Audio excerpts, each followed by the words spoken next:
ಅತಿವೃಷ್ಟಿಯಿಂದ ಹಾನಿಗೊಳಗಾಗಿದ್ದ ಕಲ್ಯಾಣ ಕರ್ನಾಟಕ ಭಾಗದ ರೈತರ ಖಾತೆಗಳಿಗೆ 2-3 ದಿನಗಳಲ್ಲಿ ಹಣ ಜಮಾ ಮಾಡಲಾಗುತ್ತದೆ.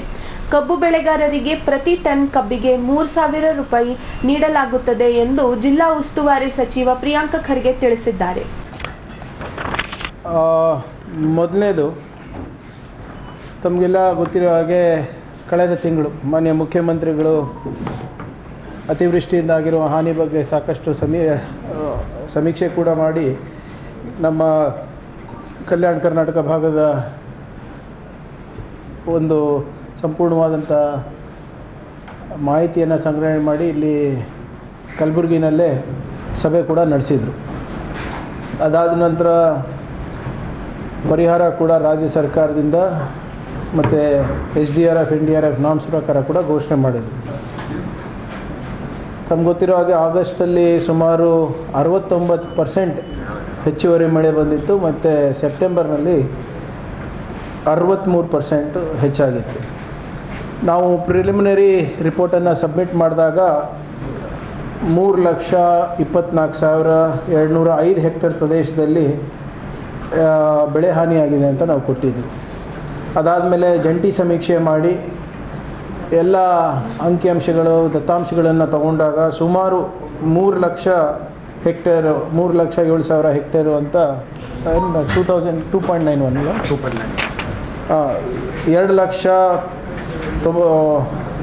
2,91,380 ಎಕರೆಗೆ ನಾವು ಫ್ರೀಜ್ ಮಾಡಿದ್ವಿ. ನಾವೆಲ್ಲ ಇದೆಲ್ಲ ಜಾಯಿಂಟ್ ಸರ್ವೆ ಮಾಡಿಬಿಟ್ಟು ಅದಾದ ನಂತರ ಈಗ ಒಟ್ಟು 3,26,183 ರೈತರಿಗೆ ಸುಮಾರು 250.97 ಕೋಟಿ ರೂಪಾಯಿಯನ್ನು ನಾವು ಬೆಳೆ ಹಾನಿ ಪರಿಹಾರ ಮುಂದಿನ 2-3 ದಿನದಲ್ಲಿ ರೈತರ ಬ್ಯಾಂಕಿಗೆ ನಾವು ಪಾವತಿ ಮಾಡ್ತಾಯಿದ್ದೀವಿ. ಸೊ ಇದನ್ನು ಭಾಳ ಕಾಳಜಿ ವಹಿಸಿ ಜಂಟಿ ಸಮೀಕ್ಷೆ ಅಂದರೆ ಜಾಯಿಂಟ್ ಸರ್ವೆ ಮುಖಾಂತರ ವಿಲೇಜ್ ಅಕೌಂಟೆಂಟ್ ಇರ್ಬೋದು, ನಮ್ಮ ಅಗ್ರಿಕಲ್ಚರ್ ಇರ್ಬೋದು, ನಿಮ್ಮ ಹಾರ್ಟಿಕಲ್ಚರ್ ಇರ್ಬೋದು, ಇವರ ಸಮೀಕ್ಷೆಯನ್ನು ಮಾಡಿದ್ಮೇಲೆ ಪರಿಹಾರ ಪೋರ್ಟಲ್ ಮೇಲೆ ತಂತ್ರಾಂಶದಲ್ಲಿ ನಾವು ಅಪ್ಲೋಡ್ ಮಾಡಿದ್ಮೇಲೆ ಇದನ್ನು ಬಂದಿರೋದು. ಸೊ ಇದರಲ್ಲಿ ಈ ಬೆಳೆ ಹಾನಿನಲ್ಲಿ ಇನ್ಶೂರ್ಡ್ ಆ್ಯಂಡ್ ನಾನ್ ಇನ್ಶೂರ್ಡ್ ಇದ್ದಾರೆ. ಆಮೇಲೆ ಬೆಳೆ ವಿಮೆ ಯೋಜನೆ ಅಡಿನಲ್ಲಿ ನಾವು ತಮ್ಗೆ ಗೊತ್ತಿರೋ ಹಾಗೆ ಮಧ್ಯಂತರ ಪರಿಹಾರವನ್ನು ನಾವು ಘೋಷಣೆ ಮಾಡಿದ್ವಿ. ಅಂದರೆ ಮಿಡ್ ಸೀಸನ್ ಅಡ್ವರ್ಸಿಟಿ ಅಂದ್ಬಿಟ್ಟು ನಾವು ಘೋಷಣೆ ಮಾಡಿ ಒಟ್ಟು 2,67,560 ರೈತರಿಗೆ ಸುಮಾರು 3,35,046 ಹೆಕ್ಟೇರ್ ಪ್ರದೇಶದಲ್ಲಿ ಬೆಳೆ ವಿಮೆ ಸಿಗಲಿಕ್ಕೆ ಅವಕಾಶ ಇದೆ ಅದರಲ್ಲಿ. ಸೊ ಒಟ್ಟಾರೆ ಬೆಳೆ ವಿಮೆ ನೋಂದಣಿ ಮಾಡಿಸಿದಂಥ ರೈತರ ಸಂಖ್ಯೆ 2,67,560. ಬೆಳೆ ಒಂದು ನಿಮಿಷ ಹೇಳಿಬಿಡ್ತೀನಿ ಸರ್, ಅದು ಹೆಕ್ಟೇರ್ ಸರ್. ನಾನು ಮತ್ತೆ ಹೇಳ್ತೀನಿ ತಮಗೆ. ಬೆಳೆ ವಿಮೆ ನೋಂದಣಿ ಮಾಡಿಸಿದಂಥ ರೈತರ ಸಂಖ್ಯೆ 2,67,560. ಪ್ರದೇಶ ಹಾನಿಯಾಗಿರೋದು 3,35,046.2 ಹೆಕ್ಟೇರ್ಗಳು.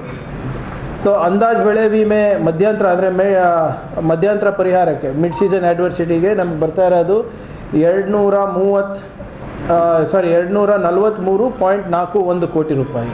ಸೊ ಇದು ಲೋಕಲೈಸ್ಡ್ ಕೆಲಾಮಿಟಿಗೆ.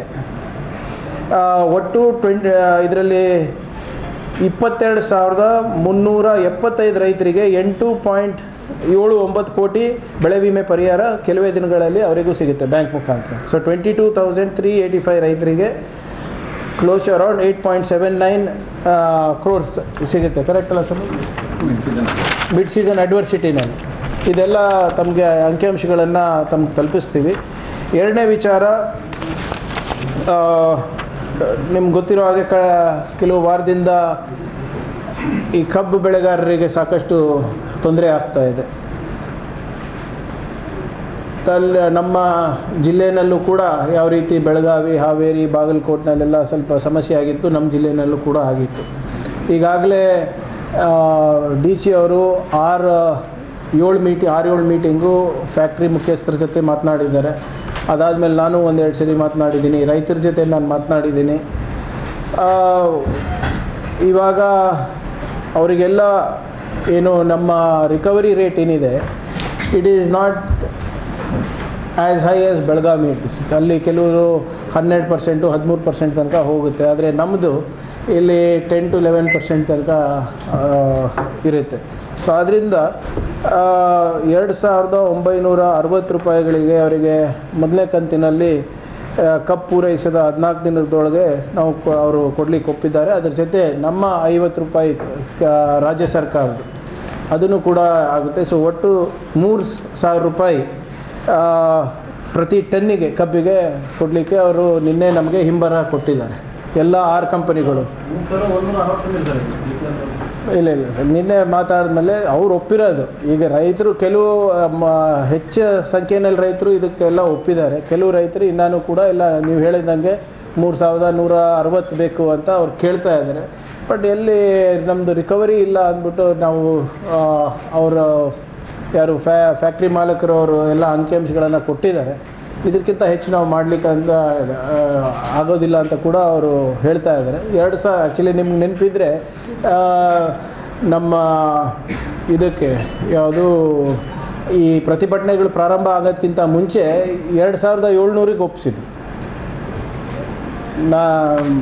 ನಾನು ಕೂಡ ಮಾತನಾಡಿದಾಗ 2,700ಗೆ ಒಪ್ಪಿಸಿದ್ರು. ಅದಾದಮೇಲೆ ನಾವು ಮಧ್ಯಪ್ರವೇಶ ಮಾಡಿದ್ವಿ, 100 ರೂಪಾಯಿ 150 ರೂಪಾಯಿ ಜಾಸ್ತಿ ಮಾಡಿ ಅಂದಾಗ ಅದಕ್ಕೂ ಕೂಡ ಒಪ್ಪಿದ್ರು. ಈಗ 3,000ಕ್ಕೆ ಅವರು ಏನು ಫ್ಯಾಕ್ಟ್ರಿದವರೆಲ್ಲರೂ ಒಪ್ಪಿದ್ದಾರೆ.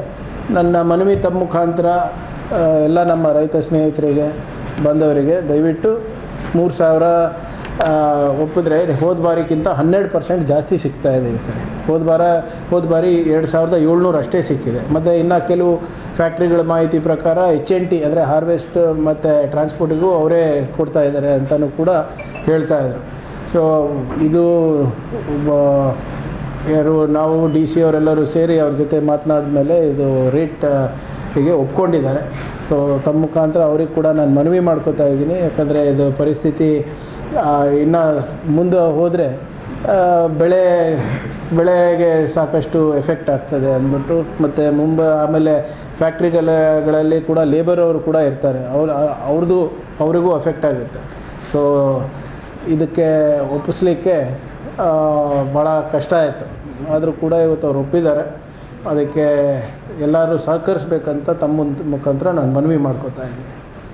ಧನ್ಯವಾದಗಳು.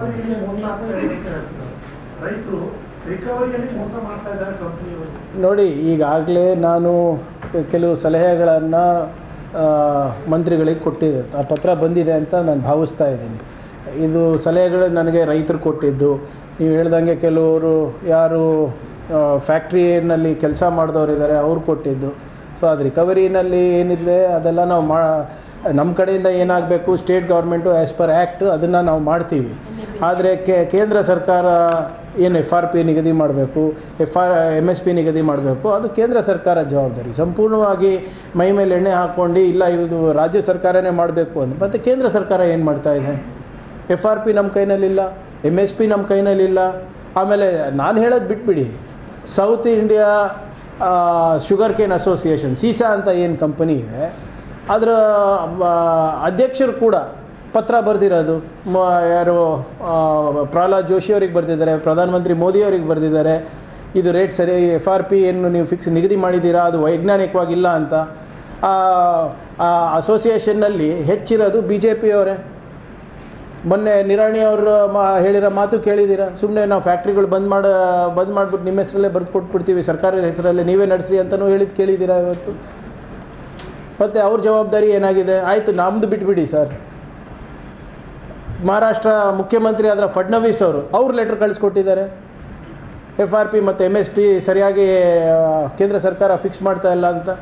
ಈಗ ಸಿದ್ದರಾಮಯ್ಯ ಅವರು ಬರೆದ್ರೆ ಇದು ಏನು ನಿಮ್ಮ ಜವಾಬ್ದಾರಿ ಅಂತ ಜೋಶಿಯವರು ಹೇಳ್ತಾರೆ.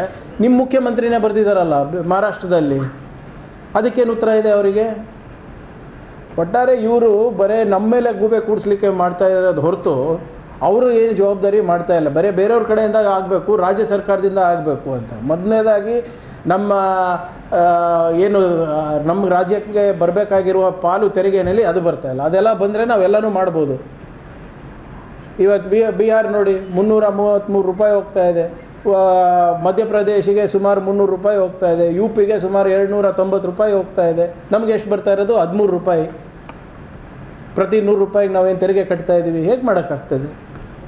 ನಮ್ಮದು ಒಂದು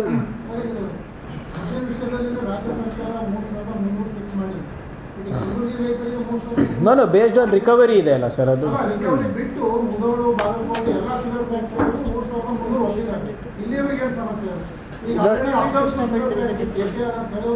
ಇಲ್ಲ ನೋಡಿ ಏನಾಗ್ತದೆ ಅವರೇ ನೀವು ಹೇಳ್ದಂಗೆ ಒಂದೇದು it depends on number of factories, ಅವ್ರದ್ದು ಏನೋ ಕೆಪಾಸಿಟಿ.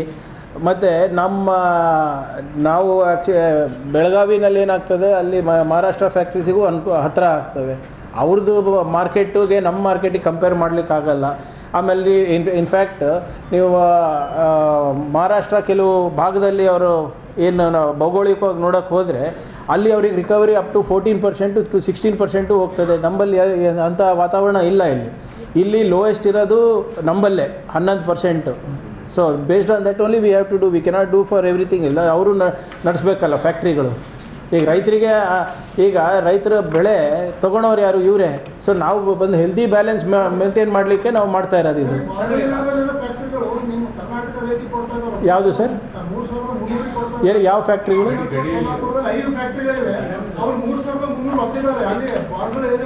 ಇಲ್ಲಿ ಬಟ್ ಟ್ರಾನ್ಸ್ಪೋರ್ಟೇಷನ್ ಯಾರು ಕೊಡ್ತಾರೆ ಅದಕ್ಕೆ? ಇಲ್ಲ ಅವ್ರು ಕೊಡೋಕ್ಕೆ ರೆಡಿ ಇಲ್ಲ. ನಾನು ತಿಳ್ಕೊಂಡೆ ಅದು they are not ready to give transportation. ಯಾವುದು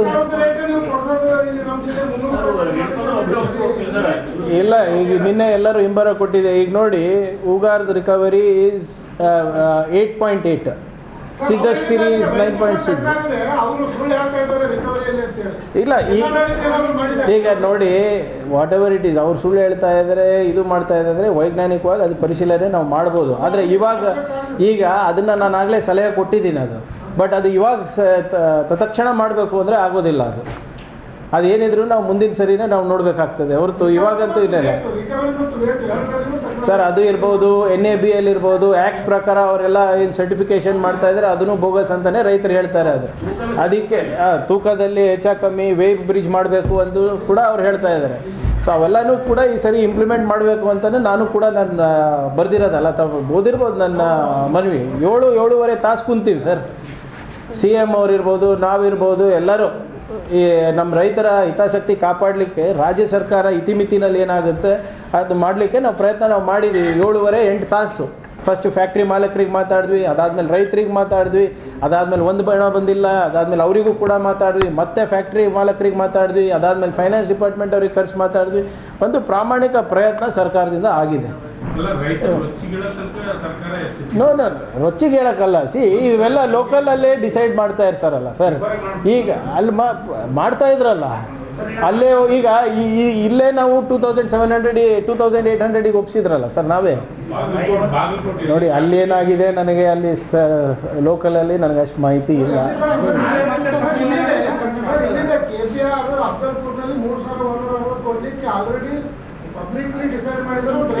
ನೋಡಿ ಅವ್ರೇನು ಮಾಡಿದ್ರು ಅನ್ಸುತ್ತೆ ನನ್ನ ಮಾಹಿತಿ ಇಲ್ಲ.